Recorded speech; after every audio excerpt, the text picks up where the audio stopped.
जय श्री सत्यनारायण भगवान। भक्तों, आज सावन पूर्णिमा का दिन 9 अगस्त 2025 हम आपको लेकर आए हैं श्री सत्यनारायण भगवान की अनुपम कथा।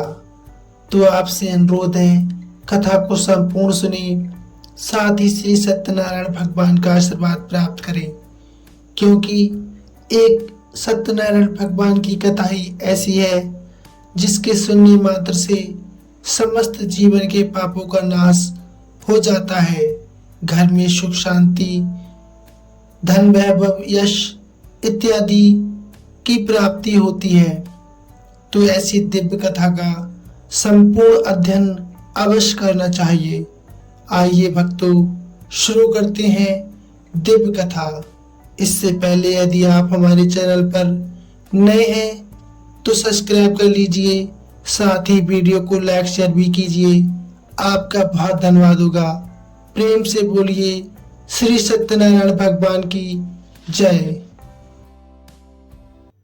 पौराणिक कथा के अनुसार एक समय नैमिषारण्य तीर्थ में शौनक आदि 88,000 ऋषियों ने श्री सूत जी महाराज से कहा, हे प्रभु, इस कलयुग में वेद विद्या रहित मनुष्यों को प्रभु भक्ति किस प्रकार मिलेगी और उनका उद्धार कैसे होगा।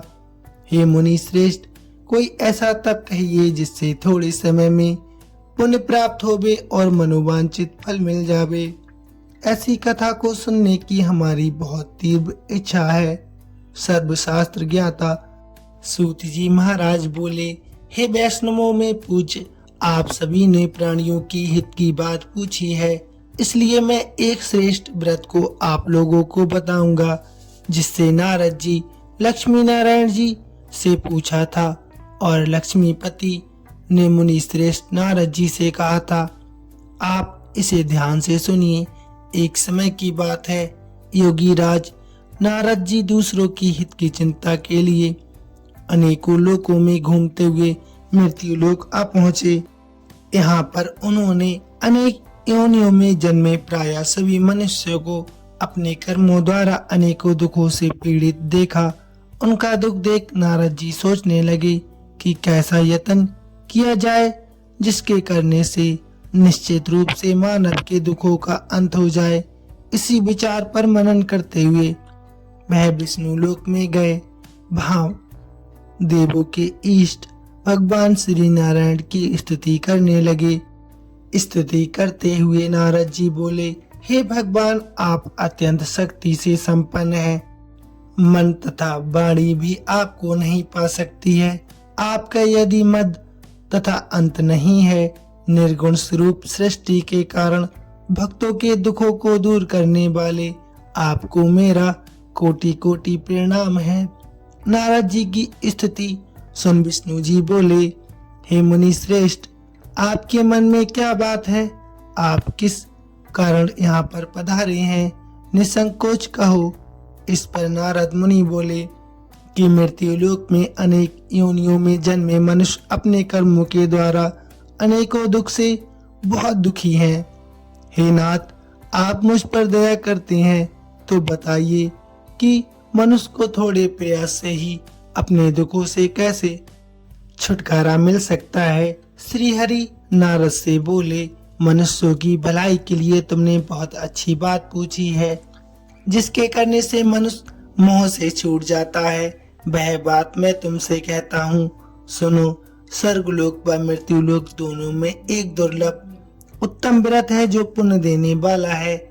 आज प्रेम बस होकर मैं तुमसे कहता हूँ, श्री सत्यनारायण भगवान का ये व्रत अच्छी तरह विधान पूर्वक करके मनुष्य तुरंत ही यहाँ सुख भोग कर मरने पर मोक्ष पा सकता है। श्री हरि के वचन सुन नारद जी बोले कि उस व्रत का फल क्या है और उसका विधान क्या है? ये व्रत किसने किया था? इस व्रत को किस दिन करना चाहिए? सभी कुछ विस्तार से बताइए। नारद जी की बात सुनकर श्री हरि बोले, दुख व शोक को दूर करने वाला ये व्रत सभी स्थानों पर विजय दिलाने वाला है। मानव को भक्ति व श्रद्धा के साथ शाम को श्री सत्यनारायण भगवान की पूजा धर्मपरायण होकर ब्राह्मणों व बंधुओं के साथ करनी चाहिए।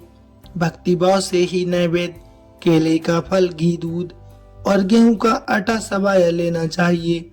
गेहूं के स्थान पर साठी का आटा, शक्कर तथा गुड़ लेकर वह सभी भक्षण भोग जो खाने योग्य हों मिलाकर भगवान को भोग लगाना चाहिए। ब्राह्मणों सहित बंधु बांधुओं को भी भोजन करवाना चाहिए। उसके बाद स्वयं प्रसाद ग्रहण कर भोजन करना चाहिए। भजन कीर्तन के साथ भगवान की भक्ति में लीन हो जाना चाहिए।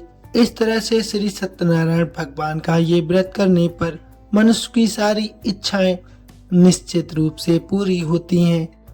इस कली काल अर्थात कलयुग में मृत्यु लोक में मोक्ष का यही एक सरल उपाय बताया गया है। भक्तों, श्री सत्यनारायण भगवान कथा का प्रथम अध्याय संपूर्ण अब आगे सुनते हैं। द्वितीय अध्याय, प्रेम से बोलिए श्री सत्यनारायण भगवान की जय। सूत जी बोले, हे ऋषियों, जिसने पहले समय में इस व्रत को किया था उसका इतिहास मैं आपसे कहता हूँ, ध्यान पूर्वक सुनो। सुंदर काशीपुरी नगरी में एक अत्यंत निर्धन ब्राह्मण रहता था। वह भूख प्यास से परेशान धरती पर घूमता रहता था। ब्राह्मणों से प्रेम करने वाले भगवान ने एक दिन ब्राह्मण का वेश धारण कर उसके पास जाकर पूछा, हे विप्र, तुम्हें इतना दुख कैसे है? तुम पृथ्वी पर क्यों घूम रहे हो? दीन ब्राह्मण बोला, मैं बहुत निर्धन ब्राह्मण हूँ, भिक्षा के लिए धरती पर घूमता हूँ। हे भगवान, यदि आप इसका कोई उपाय जानते हो तो अवश्य मुझे बताइए। वृद्ध ब्राह्मण ने कहा कि सत्यनारायण भगवान मनोवांछित फल देने वाले हैं, इसलिए तुम उनका पूजन करो। इसे करने से मनुष्यों को सभी दुख और पाप से मुक्ति मिलती है। वृद्ध ब्राह्मण बनकर आए सत्यनारायण भगवान उस निर्धन ब्राह्मण को व्रत का सारा विधि विधान बताकर अंतर्ध्यान हो गए। ब्राह्मण ने मन ही मन सोचने लगा कि जिस व्रत को वृद्ध ब्राह्मण करने को कह गया है मैं उसे जरूर करूंगा। ये निश्चय करने के बाद उसे रात में नींद नहीं आई। वह सवेरे उठकर सत्यनारायण भगवान के व्रत का निश्चय कर भिक्षा के लिए चला गया। उस दिन निर्धन ब्राह्मण को भिक्षा में बहुत सा धन मिल गया, जिससे उसने बंधु बांधुओं के साथ मिलकर श्री सत्यनारायण भगवान का व्रत संपन्न किया। व्रत संपन्न करने के बाद निर्धन ब्राह्मण सभी दुखों से छूट गया और अनेक प्रकार की संपत्तियों से युक्त हो गया। उसी समय से ये ब्राह्मण हर माह इस व्रत को करने लगा। इस तरह से सत्यनारायण भगवान के व्रत को जो मनुष्य करेगा वह सभी प्रकार के पापों से छूटकर मोक्ष को प्राप्त होगा। जो मनुष्य इस व्रत को करेगा वह भी सभी दुखों से मुक्त हो जाएगा। सूत जी बोले कि इस तरह से नारद जी से नारायण जी का कहा हुआ श्री सत्यनारायण व्रत को मैंने तुमसे कहा। हे विप्रो, मैं अब और क्या बोलूं? ऋषि बोले, हे मुनिवर, संसार में उस विप्र से सुनकर किस किस ने इस व्रत को किया, हम सब इस बात को सुनना चाहते हैं। इसके लिए हमारे मन में श्रद्धा का भाव है। सूत जी महाराज बोले, तो ध्यान से सुनो। एक समय वहीं विप्र धन व ऐश्वर्य के अनुसार अपने बंधु बांधुओं के साथ इस व्रत को करने को तैयार हुआ। उसी समय एक लकड़ी बेचने वाला बूढ़ा आदमी वहां पर आया और लकड़ियां बाहर रखकर अंदर ब्राह्मण के घर में गया। प्यास से दुखी वह लकड़हारा उनके व्रत करते देख विप्र को नमस्कार कर पूछने लगा कि आप ये क्या कर रहे हैं तथा इसे करने से क्या फल मिलेगा, कृपया मुझे भी बताइए। ब्राह्मण ने कहा, सब मनोकामनाओं को पूर्ण करने वाला ये श्री सत्यनारायण भगवान का व्रत है। इनकी कृपा से ही मेरे घर में धन धान की आदि वृद्धि होती है। विप्र से सत्यनारायण व्रत के बारे में जानकर लकड़हारा बहुत प्रसन्न हुआ। चरणामृत लेकर प्रसाद खाकर अपने मन में विचार करके अपने घर चला गया और उसने संकल्प किया कि आज लकड़ी बेचने से जो भी धन मिलेगा उसी से श्री सत्यनारायण भगवान का ये उत्तम व्रत मैं अवश्य करूंगा। मन में इस विचार को लेकर बूढ़ा आदमी सिर पर लकड़ियां रखकर उस नगर में बेचने गया जहां धनी लोग ज्यादा रहते थे। उस नगर में उसे अपनी लकड़ियों के दाम 4 गुना ज्यादा प्राप्त हुए। बूढ़ा प्रसन्नता के साथ ज्यादा दाम लेकर केले, शक्कर, घी, दूध, दही और गेहूं का आटा आदि सत्यनारायण भगवान के व्रत की सामग्री घर लेकर आ गया। वहां उसने अपने बंधु बांधवों को बुलाकर विधि विधान से सत्यनारायण भगवान का पूजन और व्रत किया।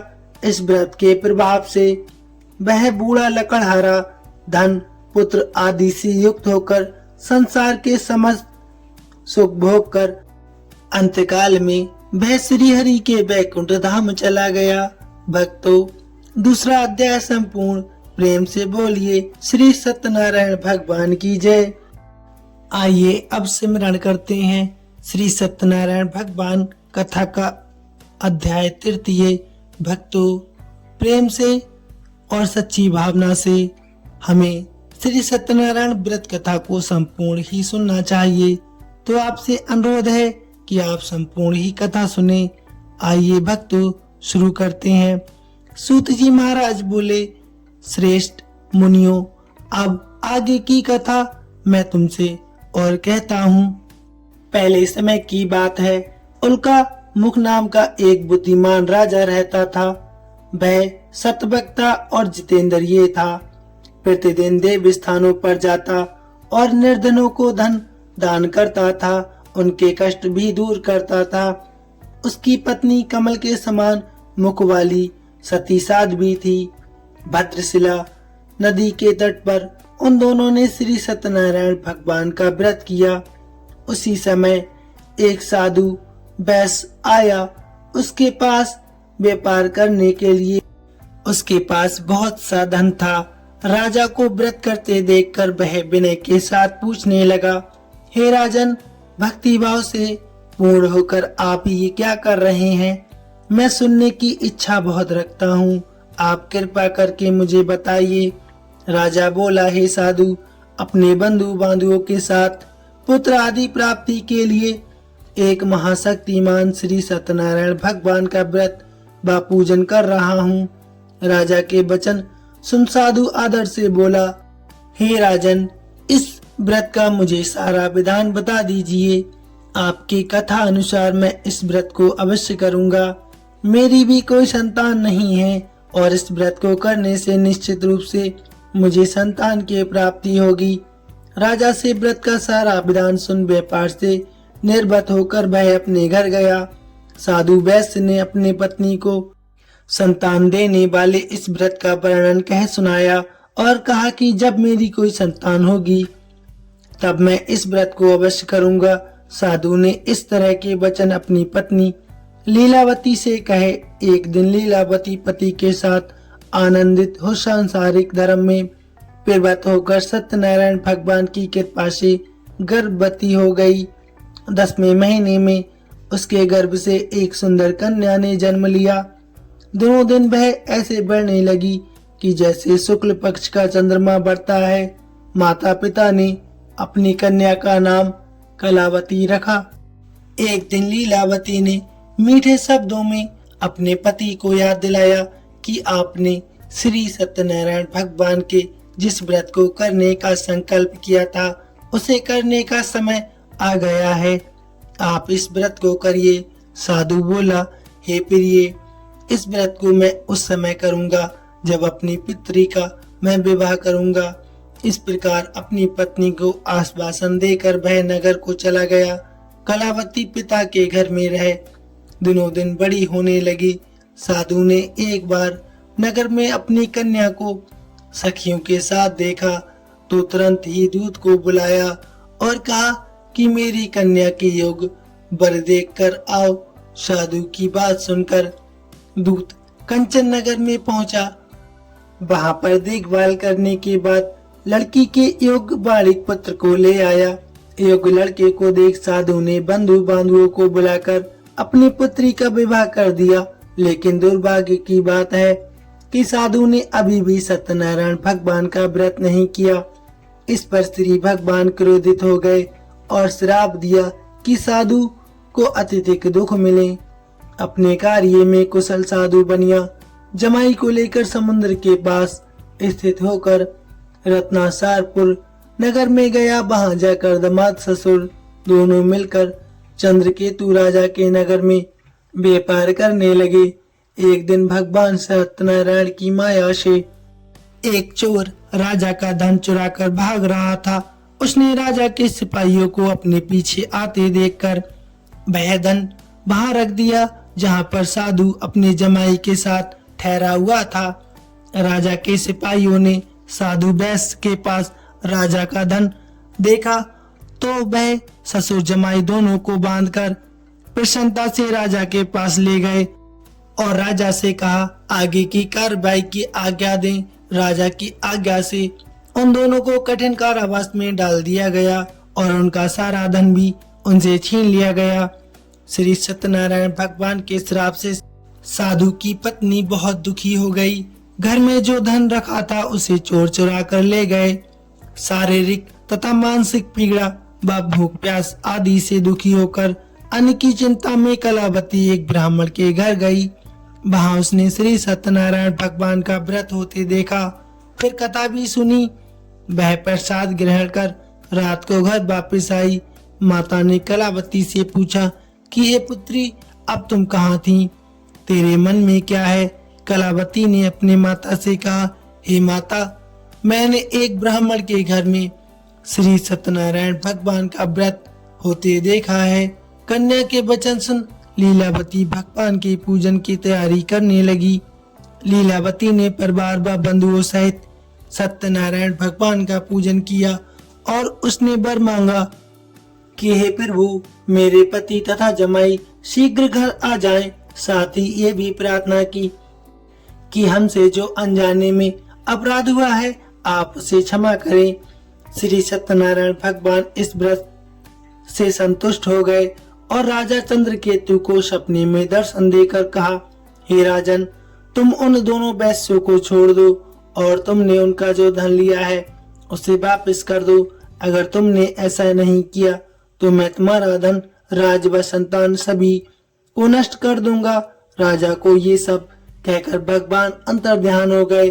प्रातःकाल सभा में जाकर राजा ने अपना सपना सुनाया। बोले कि बड़े पुत्रों को कैद से मुक्त कर सभा में लाओ। दोनों ने आते ही राजा को प्रणाम किया।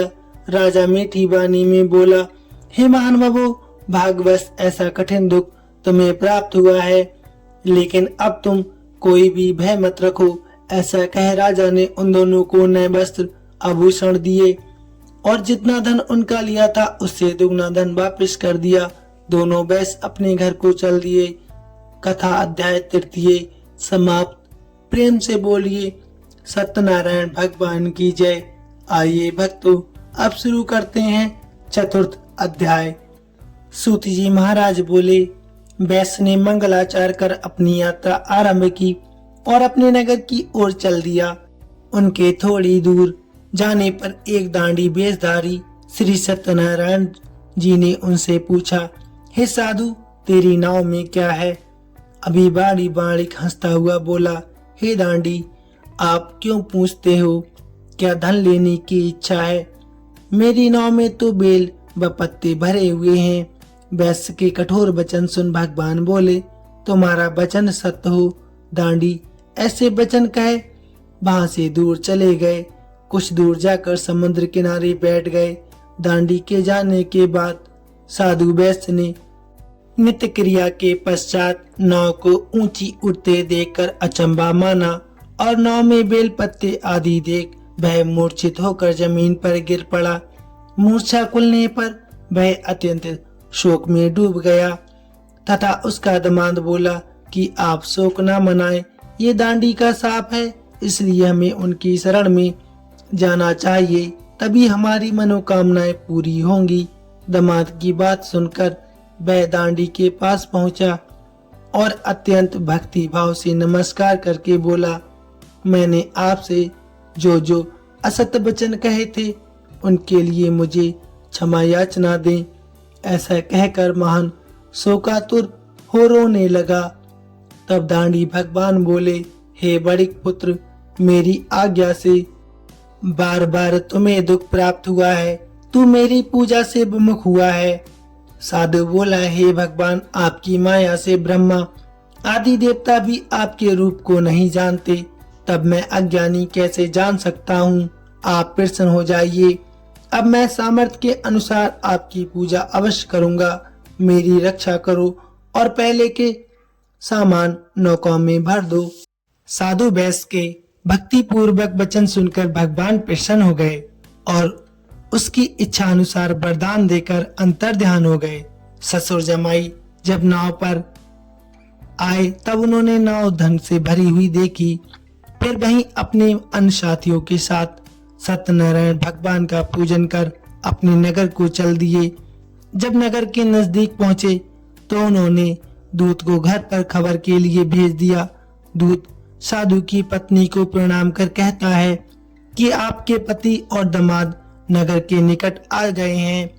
दूत की बात सुन साधु की पत्नी लीलावती ने बड़े हर्ष के साथ सत्यनारायण भगवान का पूजन कर अपनी पुत्री कलावती से कहा कि मैं अपने पति के दर्शन को जाती हूँ, तू कार्य पूर्ण कर शीघ्र आ जाना। माता के ऐसे वचन सुन कलावती जल्दी में प्रसाद छोड़कर अपने पति के पास चली गई। प्रसाद की अवज्ञा के कारण श्री सत्यनारायण भगवान जी बहुत रुष्ट हो गए और नाव सहित उसके पति को पानी में डुबो दिया। कलावती अपने पति को बहाना पाकर रोती हुई जमीन पर गिर गई। नौका को डूबा हुआ देख वह कन्या को रोता देख साधु दुखी होकर बोला कि हे प्रभु, मुझसे या मेरे परिवार से जो भी भूल हुई है उसे क्षमा करें। साधु के दीन वचन सुनकर श्री सत्यनारायण भगवान प्रसन्न हो गए और आकाशवाणी हुई, हे साधु, तेरी कन्या मेरे प्रसाद को छोड़कर आई है, इसलिए उसका पति आदरस हो गया है। यदि वह घर जाकर प्रसाद खाकर लौटती है तो उसे उसका पति अवश्य मिलेगा। ऐसी आकाशवाणी सुन कलावती घर पहुंचकर प्रसाद ग्रहण करती है और फिर आकर अपने पति के दर्शन करती है। उसके बाद साधु अपने बंधु बांधुओं सहित श्री सत्यनारायण भगवान की विधि विधान से पूजन करता है तथा इस लोक से सुख भोग कर वह अंत में स्वर्ग को जाता है। चतुर्थ अध्याय संपूर्ण। प्रेम से बोलिए श्री सत्यनारायण भगवान की जय। आइए भक्तों, अब सुनते हैं पंचम अध्याय। सूत जी महाराज बोले, हे ऋषियों, मैं और भी एक कथा आपको सुनाता हूँ, उसे भी ध्यान पूर्वक सुनो। प्रजा पालन में लीन तुंगध्वज नाम का एक राजा था। उसने भी भगवान का प्रसाद त्याग कर बहुत ही दुख सहन किया। एक बार वन में जाकर वन पशुओं को मारकर वह एक पेड़ के नीचे आ गया। वहां उसने ग्वालों को भक्ति भाव से अपने बंधुओं सहित सत्यनारायण भगवान का पूजन करते देखा। अभिमान बस राजा ने उन्हें देखकर भी पूजा स्थान में नहीं गया और न ही उसने भगवान को नमस्कार किया। ग्वालों ने राजा को प्रसाद दिया, लेकिन उसने वह प्रसाद नहीं खाया और प्रसाद को वहीं छोड़कर अपने नगर को चला गया। जब वह नगर में पहुंचा तो वहां सब कुछ तहस नहस हुआ। पाया तो वह शीघ्र ही समझ गया कि ये सब भगवान की ही माया है। वह द्वारा ग्वालों के पास पहुंचा और विधि पूर्वक पूजा कर प्रसाद खाया तो श्री सत्यनारायण भगवान की कृपा से सब कुछ पहले जैसे हो गया। दीर्घ काल तक सुख भोगने के बाद मरणोपरांत उसने स्वर्गलोक की प्राप्ति की। जो मनुष्य परम दुर्लभ इस व्रत को करेगा तो भगवान सत्यनारायण की अनुकंपा से उसे धन दान की प्राप्ति होगी। निर्धन धनी हो जाता है और भय मुक्त हो जीवन बिताता है। संतानहीन को संतान प्राप्ति होती है और सारे मनोरथ पूर्ण होने के बाद वह मानव अंतकाल में वैकुंठ धाम को चला जाता है। सूत जी महाराज बोले, जिन्होंने पहले इस व्रत को किया, अब उनके दूसरे जन्म की कथा मैं तुमसे कहता हूँ। वृद्ध सदानंद ब्राह्मण ने सुदामा का जन्म लेकर मोक्ष की प्राप्ति की। लकड़हारे ने अगले जन्म में निषाद बनकर मोक्ष प्राप्त किया। उल्कामुख नाम का राजा दशरथ होकर बैकुंठ को चला गया। साधु नाम के वैश्य ने मोरध्वज बनकर अपने पुत्र को आरे से चीरकर मोक्ष पाया। महाराज तुंगध्वज ने स्वयंभू होकर भगवान में भक्ति युक्त हो कर्म कर मोक्ष प्राप्त किया। भक्तों, पंचम अध्याय संपूर्ण। प्रेम से बोलिए श्रीमन नारायण नारायण, भजमन नारायण नारायण। श्री सत्यनारायण भगवान की जय। संपूर्ण कथा का अनुसरण करने वाले सभी भक्तों को श्री हरि श्री सत्यनारायण भगवान की असीम कृपा प्राप्त हो। वीडियो कैसी लगी प्लीज कमेंट में अवश्य बताइए। साथ ही लाइक सब्सक्राइब अवश्य करिए।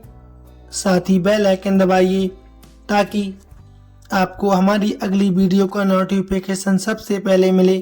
धन्यवाद।